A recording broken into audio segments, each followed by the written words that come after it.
دلوں پر حکمرانی ہے اسی کی، یہ قصہ اور کہانی ہے اسی کی۔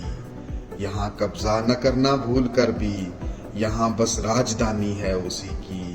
تبھی تو شہر سارا جا رہا ہے، میری جاں میزبانی ہے اسی کی۔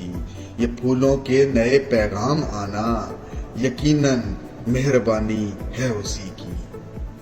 آج اسلام آباد chamber of commerce and industry کی تاریخ کا ایک یادگار دن تھا۔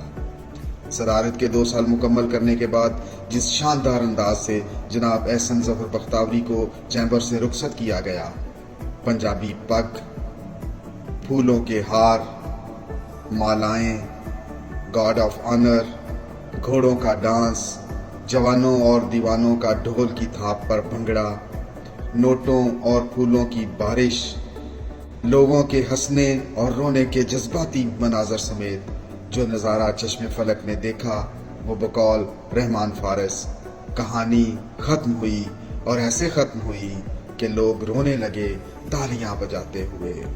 ایسے لوگ قسمت سے اداروں کو نصیب ہوتے ہیں، اور اسلام آباد chamber of commerce and industry کی خوش قسمتی ہے کہ اسے احسن ظفر بختاوری جیسا صدر نصیب ہوا۔ آپ اسلام آباد چیمبر کے پہلے صدر تھے جن کے حصے میں 2 سالہ دور صدارت آیا۔ CDA کے بورڈ ممبر بنے۔ اپنے 2 سالہ دور صدارت میں تاجر برادری کی خدمت کر کے کامیابیوں کی کئی لازوال داستانیں رقم کی۔ مختلف ممالک میں کاروباری وفد لے کر گئے اور بزنس کانفرنسز منعقد کی۔ ٹورزم کی پروموشن کے لیے مختلف ممالک کے سفرا کو سکردو، چکوار سمیت پاکستان کے مختلف علاقوں کے دورے کروائے۔ آپ کے دور صدارت میں نادرا فیسیلیٹیشن سینٹر کا قیام عمل میں آیا۔ پولیس فیسیلیٹیشن سینٹر قائم کیا۔ تاجروں کے مختلف مسائل اور جھگڑوں کے حل کے لیے مصالحتی دفتر قائم کیا، جس کا افتتاح chief justice of high court نے کیا۔ شہر بھر کی مختلف مارکیٹوں میں واٹر فلٹریشن پلانٹ لگائے۔ اسلام آباد چیمبر میں ڈسپلے سینٹر بنایا۔ گلبرگ گرین کے ساتھ ایکسپو سینٹر کا معاہدہ کیا۔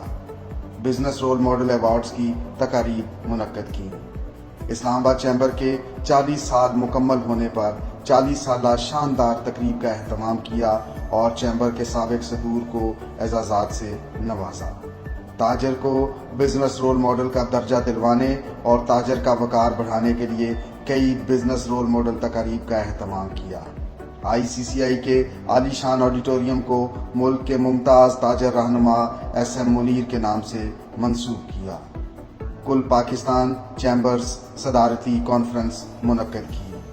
بزنس ویمنز ایوارڈز اور انٹرپرینیورز کے لیے مختلف پروگرام کا اہتمام کیا۔ یونیورسٹیز اور کالجز کے نوجوانوں کو کاروبار کی جانب راغب کرنے کے لیے کئی پروگرام منعقد کیے۔ پاکستانیت اور پاکستان سے محبت جو آپ کو اپنے دادا گولڈ میڈلسٹ حاجی غلام نبی بختاوری اور اپنے والد جناب ظفر بختاوری سے ورثے میں ملی ہے، قومی یکجہتی اور فلاح کے کئی یادگار پروگرام کیے۔ بین المذاہب ہم آہنگی اور سیرت نبوی صلی اللہ علیہ وآلہ وسلم کے حوالے سے کئی یادگار سیمینار کیے۔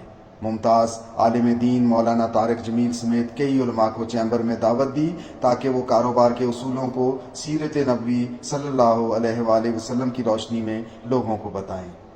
مختلف سیاسی جماعتوں کے رہنماؤں کو چیمبر کے آڈیٹوریم میں بلا کر ان سے ان کے پارٹی منشور میں معیشت اور کاروبار کے حوالے سے نکات پر گفتگو کی۔ مختلف ممالک کے ساتھ سفارتی تعلقات کی مضبوطی کے لیے افریقہ اور ایتھوپیا سمیت کئی ممالک کے قومی دنوں کو سیلیبریٹ کیا۔ پاکستان کے کئی قومی دنوں کو سیلیبریٹ کیا، خاص طور پہ 6 ستمبر، 14 اگست، 23 مارچ، کشمیر ڈے، حضرت قائد اعظم ڈاکٹر علامہ اقبال اور مولانا محمد علی جوہر سمیت مختلف قومی ہیروز کے حوالے سے کئی یادگار تقاریب کا انعقاد کیا۔ صدر پاکستان، وزیر اعظم پاکستان، چاروں صوبوں کے گورنرز، مختلف گورنمنٹ آفیشلز کو اسلام آباد چیمبر کے دورے کروائے۔ آپ کی کامیابیوں کی ایک طویل داستان ہے۔ یہ خدمت کا جذبہ ہی تھا جس نے آپ کو فرزند اسلام آباد کا لقب دلوایا۔ بقول شاعر، انہی لوگوں کا نام زندہ ہے جن کا دنیا میں کام زندہ